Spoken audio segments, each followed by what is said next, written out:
First podcast of 2024, and we have a very, very fun podcast on tap today. But I do want to look back and thank you guys for the amazing year that we had in 2023. 8,000 plus subscribers. This year, of course, we're looking to build on that success and get to bigger and higher milestones, is a good way to put it. But like I mentioned, today we have a very fun show. It's something I did last year and you guys loved. But over on my Instagram, my threads, and of course my TikTok, I asked you guys, I threw out some polls. Give me some players or some teams, and I'm going to give them a New Year's resolution. Pretty simple. If you enjoy, drop a like, subscribe. Let's get into it. Starting off here with one that's just in general, and it's one that what you guys didn't submit, but I wanted to add to the show, as it's no injuries, right? Whether if it's in the NFL or the NBA, injuries are the worst part about sports. And unless you're a ruthless, of course, die-hard fan of your organization, then you're not going to be rooting for an injury on the opposing team. So to me, we all want to see best on best. We're all sports fans.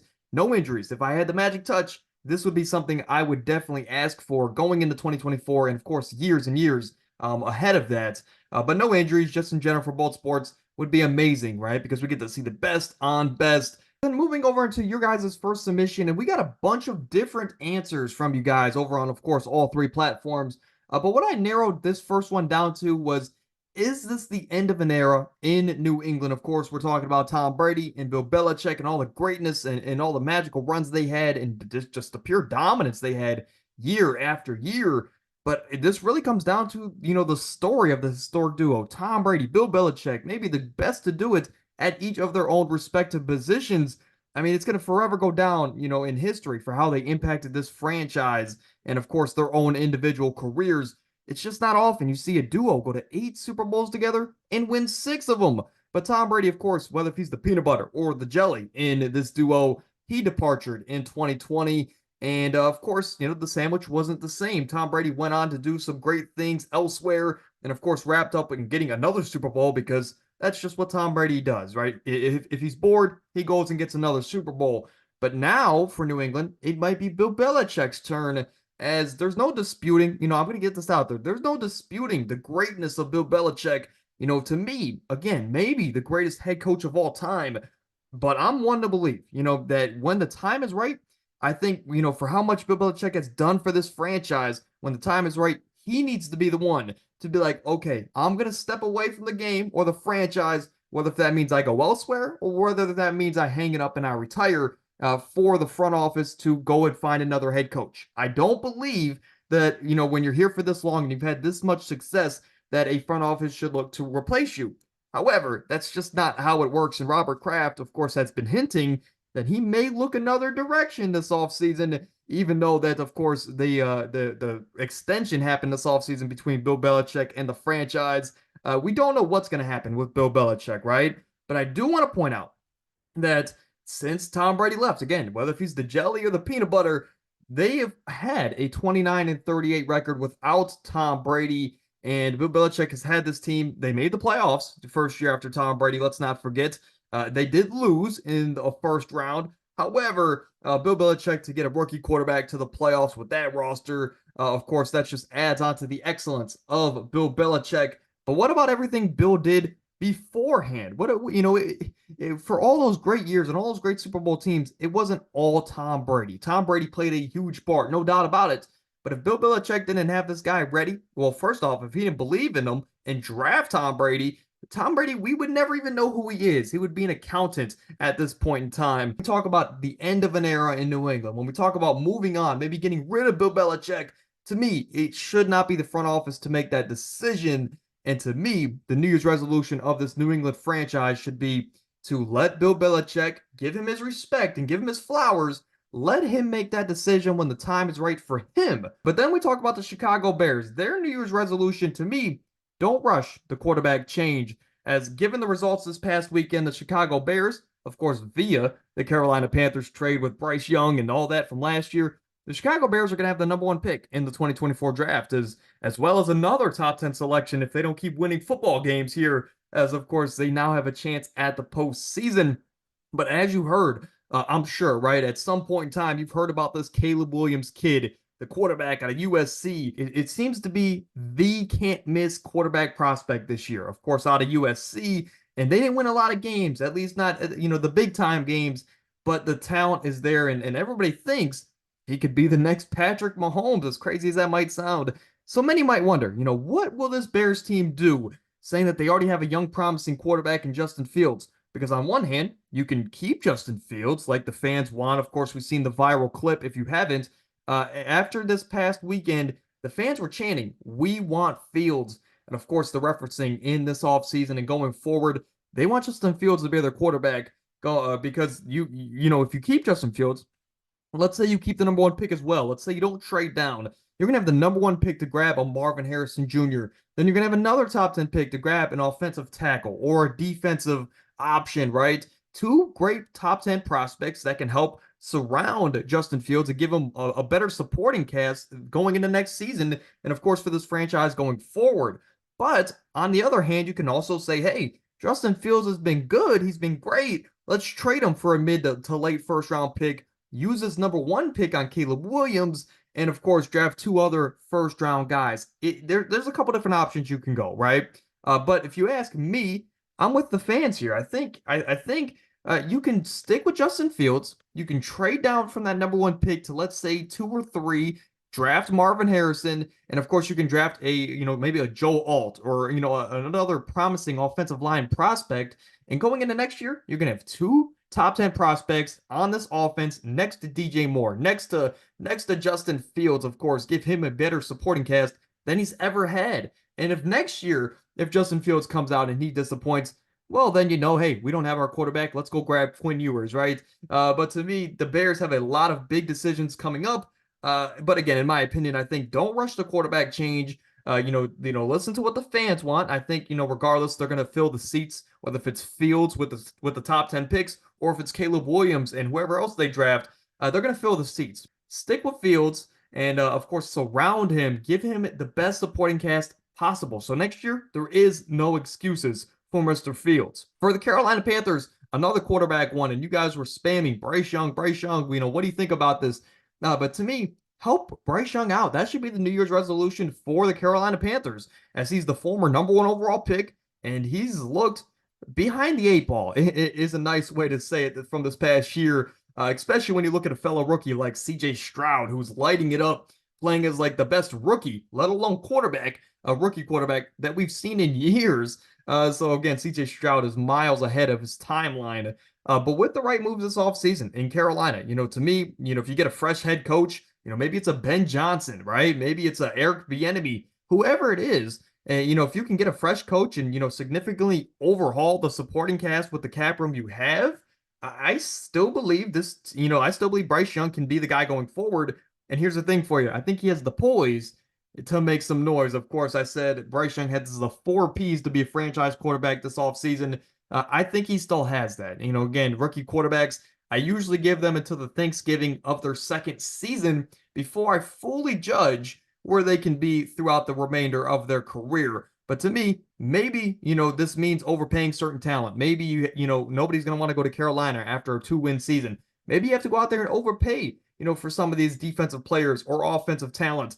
However, you need to do whatever you can, whether it's overpaying or reaching in the draft, whatever you think is the right thing to give Bryce Young a chance and help him out, because you did, spend a lot of draft capital in getting the man. So why not help him out, give him the best possible supporting cast, and just like Justin Fields, give your young quarterback a chance. You can't expect everyone to be CJ Stroud or Superman from day one. Even Mahomes needed a year. Okay, let's remind that. But for the Denver Broncos, and this is also Sean Payton, I want to throw that out there, but cut the drama.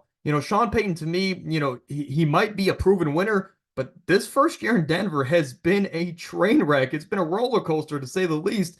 And I just think his first year has been highlighted for the wrong reasons here in Denver. Whether if it's the vocal outpours or slanders of, Nathaniel Hackett, the former head coach of the team, or even of his star quarterback, Russell Wilson. One of the key pieces why he went to Denver, he's now slandering, and they're going to cut him this upcoming March. It's just unnecessary for the head coaching position, to me, in my opinion, especially because we know what he used to be with Drew Brees. He was never really in the media, at least not as much as he was now. And you never heard much coming out of New Orleans, especially when they had Drew Brees in town. I just don't know why this is all of a sudden, maybe he's just cranky and he's an old man now. maybe that's the reasoning behind what all of these, I know, outpours and all these, slanderings from Sean Payton. But to me, it's just when you're trying to win at a high level, you don't need the extra distractions around your team and all the extra questions. So to me, one, they need to cut out the drama, and again, I think it starts hopefully after Russell Wilson's cut in March. The drama around this team can die down and they can focus more so on what's happening on the field, more so than what's happening off the field. And I think that's kind of their issue now. And I think that's also kind of why they missed the playoffs this year, even though they technically still have a chance, but it's very little. A couple weeks ago, I mean, I think they could have made the playoffs, but now not with all the drama going around with them. And hopefully Russell Wilson can find a home. It's not often you see a first ballot Hall of Famer on the move. But then we talk about another quarterback. Again, a lot of quarterbacks on today's show, but that is the media. Everyone wants to talk about quarterbacks, and hey, this is what you guys submitted. So I'm just filling out, what you guys sent in. But let's talk about Joe Burrow / the Cincinnati Bengals. Their New Year's resolution should be to protect Joe Burrow. And I know it's cliche and I know it's boring, but sometimes boring is necessary, right? To me, when we look at the stats here, it is outrageous. Since being drafted in 2020, let's keep that in mind. So Joe Burrow was drafted in the COVID year, right? The virtual year for the draft. But since being drafted in 2020, Joe Burrow has been sacked more than any other quarterback. And hear this out. That is counting the extended time that he's missed due to injury in 2 of his first 4 seasons. So he's had 2 injuries that have kept him out for basically the entirety of years. And he's still the most sacked quarterback. So to me, if you want to contend going forward, if you want to see this man, Joe Burrow, continue to play at the greatness of a level that he was before all of his injuries, you just, got to do whatever you can, whether that's overpaying, trading for a star tackle or a star low lineman. You got to keep this man upright, right? So whatever that means going forward, it means, right? So you got to overpay to protect your franchise is a good way to put it. Because to me, when Joe Burrow is healthy, I think this man is the second best player in football, and I've been on the record to say that even before, right? I think it all started the year that he went to the Super Bowl. But I'm a big believer in Joe Burrow as a Browns fan, and I just think you need to protect your franchise, and that's really what it comes down to. For the Atlanta Falcons / the New Orleans Saints, and I love the person that sent this in. I even sent you a DM saying that I was really excited to bring this to the show. It's really just because I'm not the biggest fan of either situation, and their New Year's resolutions here are to make some big changes. As it's been well documented on this channel that I'm not a big fan of either of these teams, coaches or quarterbacks. Of course, for the Saints, Dennis Allen, not a big fan, and of course Derek Carr. Yeah, he's okay. I have respect for Derek Carr. I'm just not the biggest fan when it comes to trusting him in big time moments.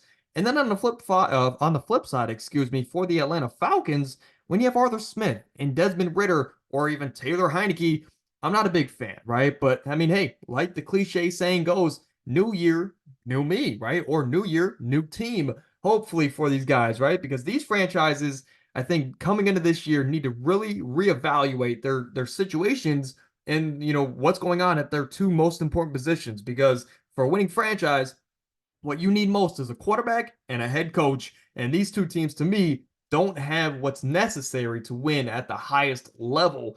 I really believe both teams should go out there to, one, change their coach, especially with guys like, maybe Bill Belichick on the move, or Ben Johnson, or Eric Bieniemy, and some other guys out there, maybe a Jim Schwartz, even though I would hate to see him go. There's other guys out there that, to me, they can go grab them. And then once they get their coach, they can look for their next quarterback. The Saints, to me, again, I have respect for Derek Carr. I think for now, he can be the guy for the next 2 to 3 years, maybe even the next year and a half, 2 years, right? But to me, they have Derek Carr. You can draft a guy and have him learn behind Derek Carr because he is a savvy veteran for a year or 2, and then that whoever they draft, right, can take over and take them to the next level. It can be like an Alex Smith, Patrick Mahomes situation, if the Saints decide to go all in, or it could be an Aaron Rodgers and Jordan Love situation where that backup has to sit for a couple of years, but when he's in, he's ready to go. And for the Atlanta Falcons, simply put, they need a quarterback. If that's trading for Justin Fields, if he's on the market, or trading for another quarterback, they need a quarterback, right? And I don't recommend going and getting Kirk Cousins, even though I really like Kirk Cousins. you need a young quarterback, right, to fit the mold of this team and just to add to the upside that this team has on a weekly basis. Because to me, Desmond Ridder, he's not the guy, right? He's a solid backup, just like a Marcus Mariota. He's going to be around this league for a long time because of his upside, but he's just not a starting quarterback. And that is also like Taylor Heineke, a backup quarterback at best, right? So to me, for both teams, don't be afraid to make some big changes, and that should be their New Year's resolution this off season. Well, I guess this off season again in 2024 as well. But then moving over to the LA Chargers, it changing the tide, right? Changing whatever you want to say about the Chargers. To me, it starts up top. Their New Year's resolution should be to find the right head coach, as this Chargers team has been a revolving door, and it's been the same story, different year. As again, they've had some of the best overall rosters, it seems like, over the last 5 or so years, but just the results are not matching the rosters, or at least the expectations for a roster that has this much talent. In fact, I think this team has experienced more underwhelming seasons than the other way around, which is not how it should be when you have your franchise quarterback, a defense with some superstar pieces, and of course some offensive firepower as well. All of that should not be leading to like one playoff appearance in the last 5 years. It just should not happen. Again, you could also have the counter argument that, well, it was Brandon Staley, and I don't disagree. I think Brandon Staley played a huge part, and to me, that is why the New Year's resolution is to find, the head coach, the right guy moving forward. Because to me, I think this decision coming up this offseason, impacts them in so much over the next 10 to 15 years, of course, over the career of Justin Herbert, because they have to get the right guy, that can lead the ship, whether if it's Bill Belichick, Ben Johnson, Eric Bieniemy, of course, Jim Schwartz. There's a lot of different names out there. Maybe a Mike Tomlin is the guy for the Chargers, right? If he becomes available, they have to find the right guy. And then they also have to, they have to find a right guy that can come in and fix this defense. But then they also have to develop Justin Herbert. And I know what you're saying. You don't have to develop Justin Herbert. He's already a top 5 level quarterback, and I agree. However, you have to, you can always fine tune some things with these elite quarterbacks, right? With Josh Allen, elite quarterback, but he can fine tune those turnover issues. For Justin or for Jalen Hurts, right? You can fine tune the disappearing sometimes in big games. Nobody's a perfect player, right? Nobody, unless you ask Chris Collinsworth, nobody's a perfect player. So you can always fine tune some things. And to me, getting the right guy that can come in and fix the defense, but also fine tune some things with Justin Herbert, I think it would just do wonders for this franchise. And Justin Herbert can be that top 5 guy on an annual basis, year in and year out for this franchise going forward. But they need the right head coach to, I guess, untap this potential that we all see in Mr. Justin Herbert. So to me, I know the Chargers have one more game, but their focus should already be on finding the right guy to lead the ship. And in all honesty, I'm kind of hoping it is Ben Johnson. But then moving over to the Cleveland Browns, and of course, I'm a Browns fan if you guys didn't know. And of course, I already knew some Browns questions were coming. But to me, I think the New Year's resolution, and this might shock some people, but don't settle on Deshaun Watson. As 2 years ago, my Browns, we traded for what we thought was our franchise quarterback. And I mean, best believe we paid him like it, $230 million guaranteed. And so far, I just don't think the gamble, has played out in our favor, like at all, especially with all the allegations. And then you add the injuries on top of it. It just right now, it looks like the Browns just pulled another primetime Browns move. But to me, the Browns, financially, we can't even cut him, right? And not that I want to, but if you wanted to explore the avenue of cutting Deshaun Watson, we're going to be losing tens of millions of dollars, until 2026 if we wanted to cut him, in that span of time. So to me as a fan, here's what I'm proposing, right? First off, we're keeping Deshaun Watson. We're keeping him until at least 2026. Okay, let's get that out the way. But then, to me, I'm just hoping, and I've been saying this to friends and family, I'm just hoping that Deshaun Watson is on the sideline and not just watching the game, but really watching Joe Flacco at 39 years old and watch what he's doing with his team right now and how effective, Joe Flacco has been by just simply doing the bare minimum, taking what the defense is giving you. And if Watson can do that coming into next season, and then occasionally, when we're a 3rd and 13, or let's say we're playing a tough defense and we need that athletic playmaking play to bail us out, that is where Deshaun Watson comes into play. That is where he can shine and show that, hey, I'm still a top 5 level quarterback. And that to me is why, we need Deshaun Watson to watch these games carefully and really, really pick the brain of Joe Flacco moving forward. Because to me, I think if he can be able to take what the defense gives you and occasionally bail us out, then he can live up to that contract, even if we don't win the big time games. But then, if Deshaun Watson comes in the next year and he's still injury prone, or he still looks like the same old Deshaun Watson that's, at least as far as himself in a Cleveland Browns uni, where he's not sharp and he's not winning football games like he should be, right? And that's in dominant fashion, like Joe Flacco.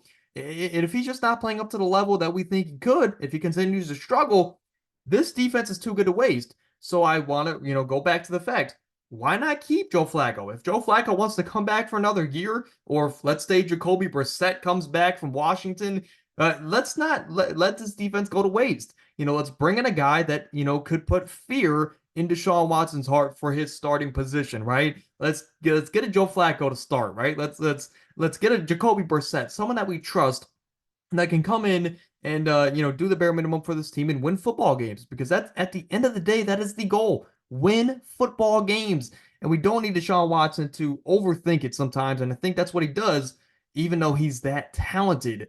But to me, again, don't let the politics get in the way. That is my New Year's resolution. If you need to sit Watson in the future, sit him. Don't cut him. Sit him. And of course, just bring in another guy that can, motivate Watson to play his best absolute football. I guess so. Don't settle for Watson is my first, but then for Deshaun Watson specifically, just really watch Joe Flacco and how effective he is in this offense, and just bring your playmaking ability with that next season. And I promise you, everyone is going to love you, and we're going to forget about all these allegations, of course, that's been in your recent past. But then closing off the NFL side of things here is, it's playoff time. So to me, the New Year's resolution for teams like Baltimore, San Fran, Philly, Miami, Detroit, Dallas, Buffalo, Kansas City, the Browns, whoever else makes the playoffs, right? To me, simply put, the playoffs are next week, and a lot of these franchises are going through some rough patches or some injuries or tough schedule, whatever the case may be. Some of these teams are going through rough patches, unless you are the Baltimore Ravens. Whatever the case may be, the playoffs don't wait for anybody. And if you're not playing your best football on any given day, you will be sitting at home just like the rest of us. So for all these teams, their New Year's resolution is to flip that switch and to play their absolutely best moving forward. But then we get into the NBA side of things. Big markets, big moves. My first, I guess, resolution for the NBA, and this was one that I wanted to bring to the show, was for these big markets. I think these big markets like Miami, like the LA Clippers, the Lakers, the New York Knicks, or the Brooklyn Nets, all of these teams are big market organizations. You can even say the Chicago Bulls are a big basketball market.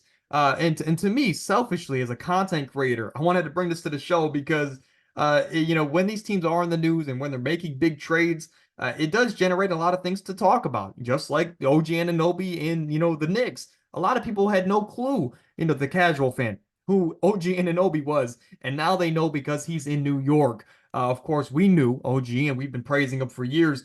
But that's just what I'm getting at here is, when big markets make big moves, it brings a lot of things to talk about. And, of course, that also brings a lot of attention to YouTubers and content creators. So selfishly, that's kind of the reason I brought this to the show. But the point remains that every one of these teams, that I mentioned, yeah, I think they could all, they're all in need of a move, or in need of a star of varying levels, maybe even 2 stars, maybe like a team like the Brooklyn Nets.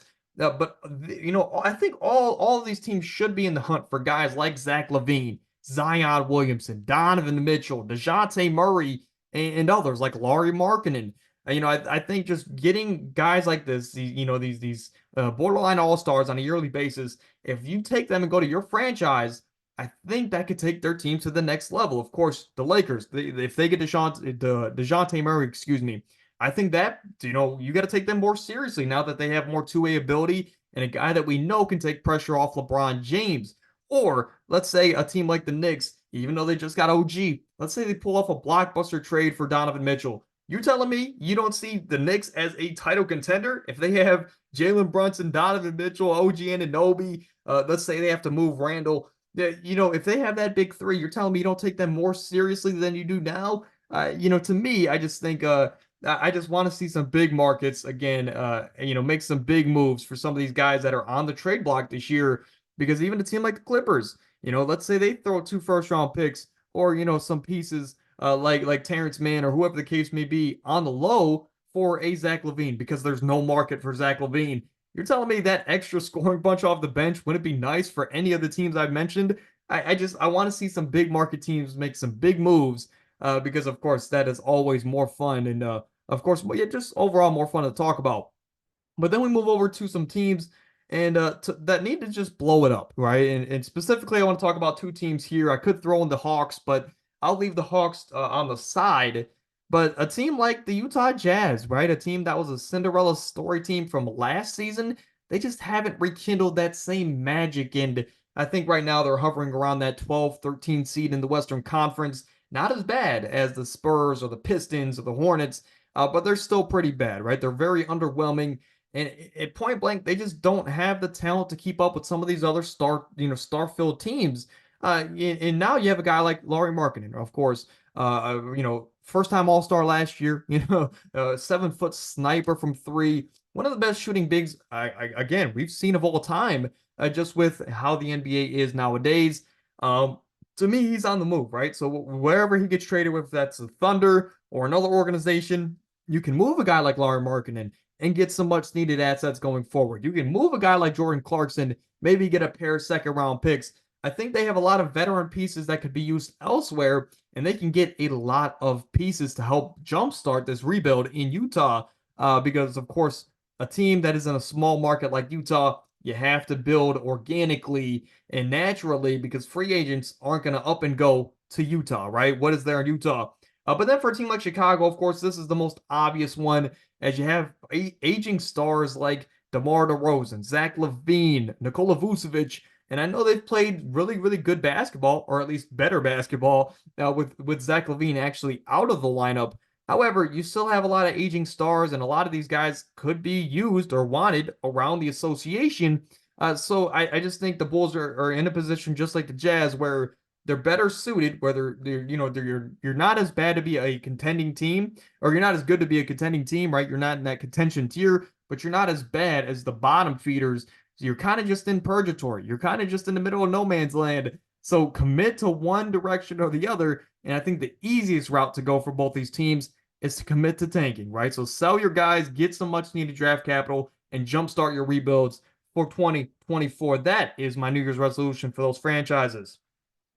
For the Minnesota Timberwolves, and I think this is also kind of like the NBA. I just have the Timberwolves here because I think Ant has an argument for what I'm about to bring up to the show. But you asked, or one of you guys asked me, who is the next face of the NBA, right? And to me, of course, you have a guy like Kevin Durant. He's in his, mid 30s. Steph Curry, 30, mid 30s. LeBron, 39 years old or just turned 40. You have some of the big faces in the league, like again, KD, Curry, LeBron. And these guys are getting old. And in the next 5 years, we're not going to have any of these 5 guys in the NBA, or at least most likely, right? And that's going to include guys like James Harden, Russell Westbrook, of course, some other aging stars that we have known and loved for years and years. They're not going to be around much longer, right? In the grand scheme of things. So in 5 years, is it going to be a guy like Giannis Antetokounmpo? Is it going to be a guy like Nikola Jokic, even though he stays out of the media? Or is it going to be a guy like Shai Gilgeous-Alexander? Could a Canadian be the face of the NBA?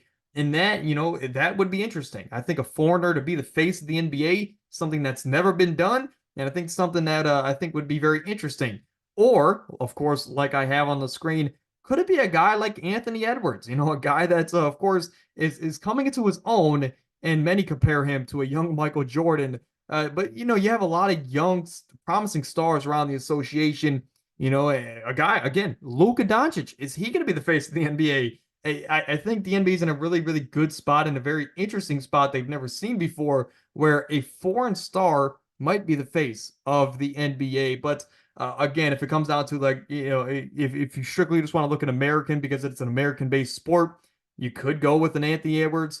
You could go with of course, some other stars around the association. I'm drawing a blank right now, but I think for the NBA, you need to find your next face, for 2024, because again, LeBron has been the face for the last 15 years, 20 years, and he is, of course, more closer to his way out than, of course, to rising on the scene. So, for the NBA, find your next face of the association.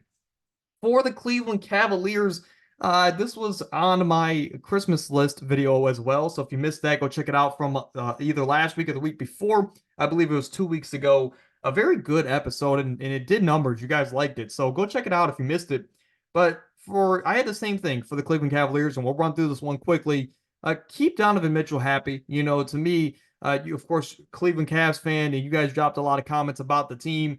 But Darius Garland out for the next 4 to 6 weeks. Same thing with Evan Mobley. This team doesn't, necessarily have the supporting cast it once did with, those two star players out.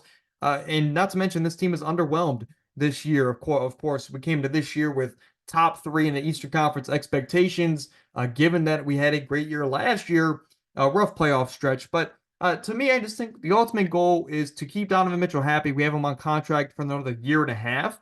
And, as of right now, the rumors are that he's going to, there's a better chance he ends up in New York with the Knicks, his hometown team, than the Cleveland Cavaliers. And to me, we don't get these stars pretty often unless the name is LeBron James. So let's do whatever we can. Let's convince them.